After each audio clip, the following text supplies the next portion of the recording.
everyone. Welcome to Student Drivers. Today is part one of a four-part series on Journey to 650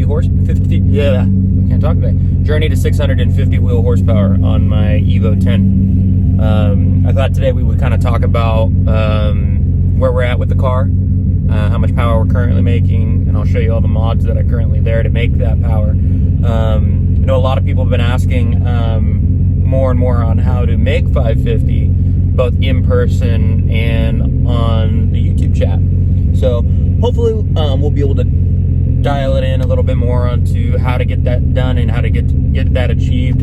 But yeah, today we'll just be showing you a couple goodies we got for the car. It's currently sitting in my trunk, actually. We'll go over what it is, why we need it, and what we currently have on the car that's going to be replaced. So yeah, let's go ahead and take a dive into that. We'll start from there. All right, y'all, let's talk about what we got on the car. So currently we have a Garrett 3582 Gen 2 stock location turbo. We are currently making 550 wheel horsepower on the car, on 92 pump right now. So the big changes that we're going to be adding to the car are going to be fuel system, which I have that in my trunk. It is used. The fuel system that we're going with the Radium dual 450 double pumper setup. We also are going with their Radium fuel rails. We're also going to be going with, what else are we going with? We're going with the regulator. Yeah, pretty much the whole shebang. Also switching out from, so right now my current fuel setup is an Asnu drop-in 320 fuel pump. I also have FIC 1100cc injectors, which I'll be taking those off, and whoever wants them, I'll go ahead and sell them to you for fairly cheap. I think I might have a buyer, actually, so don't hold me to that. But yeah, let's go ahead and tear open this box we have here. It's just, look at this.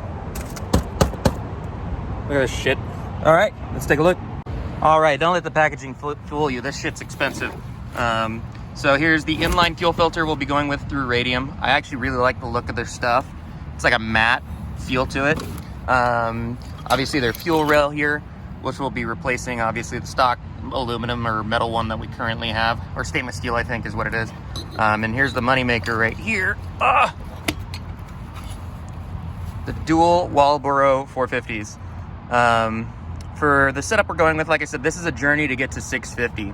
Will we even hit 650? I hope so. Have other people done it? Absolutely. I'm kind of spearheading this on my end here for a little R&D. Obviously, it's not very common to see a stock block push this kind of power, at least from my experience. I'm going for 650 plus. I've definitely seen some people touch 600, but they tend to stay away from the higher 600 numbers. And then here's the ID 1300cc injectors, equivalent essentially to 1650 FIC injectors. So the reason we went with ID, Injector Dynamics 1300s, this car is mainly going to be driven on pump. So we want to make sure that the drivability is still good. Also, here's their Fuel Lab regulator, Radium edition. Pretty nice stuff all in general. And we will be changing the name of the car. We have the purple accents on the car. We're also going to be adding some green in the engine bay. So what we're going to be calling this car moving forward, this car is now called the Joker. We will be replacing, obviously, this, going with a really nice dark green or purple on the valve cover. Get rid of this ugly ass reservoir. But yeah, so essentially the parts that we'll be replacing when we decide to do this, which it is going to be a little drawn out. English Racing is very booked out at the moment. They're the only people I would trust doing this.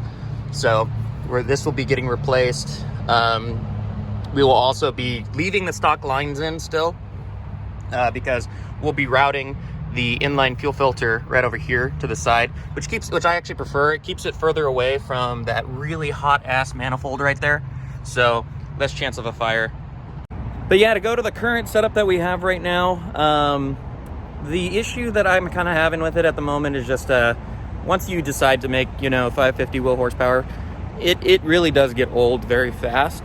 I encourage anybody who has a 10 to go with a similar setup as mine. It's been very reliable, no issues whatsoever.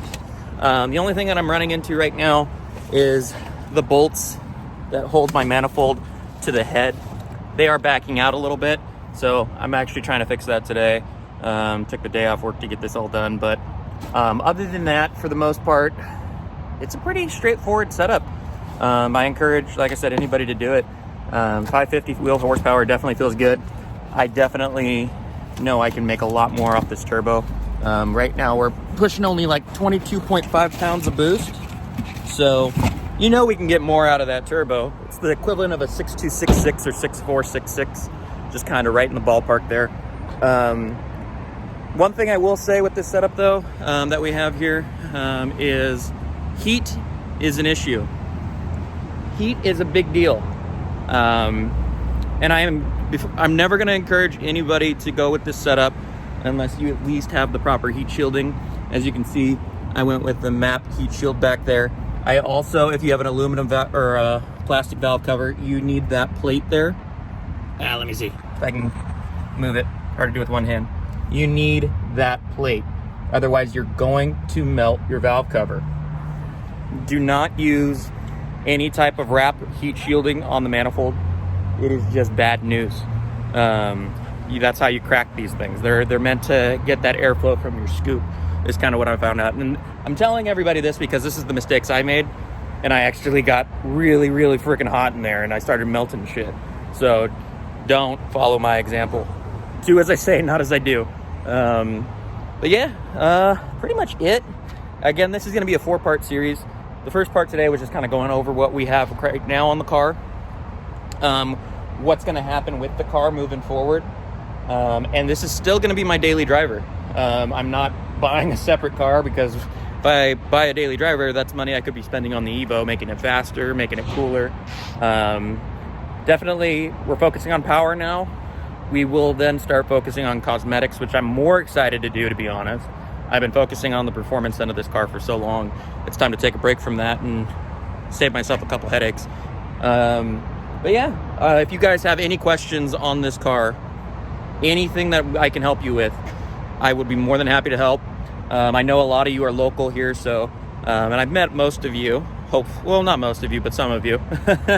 Yeah, always down to do some polls, or always down to offer some advice on what to do. Yeah, and then my buddy Gene as well, who we call him Pac-Man. He's got big old Papa Smurf making 750 wheel plus horsepower. So really, I'm just doing this to keep up with him, to be honest. He let me drive his car one day, and I ended up buying this Evo the next. So stay tuned. This is a 4-part series. It's going to come out slowly. I wish I could go faster with it, because trust me, I want my 650 wheel horsepower now. But COVID, English racing, everybody decides to build their cars apparently during a pandemic, and it just stops me from being able to do mine. So I'm going to go ahead and end the video here. If you're new, please like and subscribe. We are trying to grow this Evo community as much as we can. This is not just me on the channel. It's a couple other people as well that I'm partnering with to help grow this channel. So again, like and subscribe, leave a comment, or don't. Just enjoy the content, I guess. But in the meantime, I'm going to go ahead and put a little cinematic thing of my car here, and you just have a great rest of your day. Green light, we swerving down Marine Drive. Windows open and your hair blowing. Yeah, I can hardly focus. Can you poke it out for me? Know what I mean in those jeans? Ooh, tell me, is there really room for me? In those jeans? Oh no, no, no, no. Tell me, do you wanna fuck with a young nigga like myself? Could you ever fall in love with a young nigga like myself? And I've been thinking about you.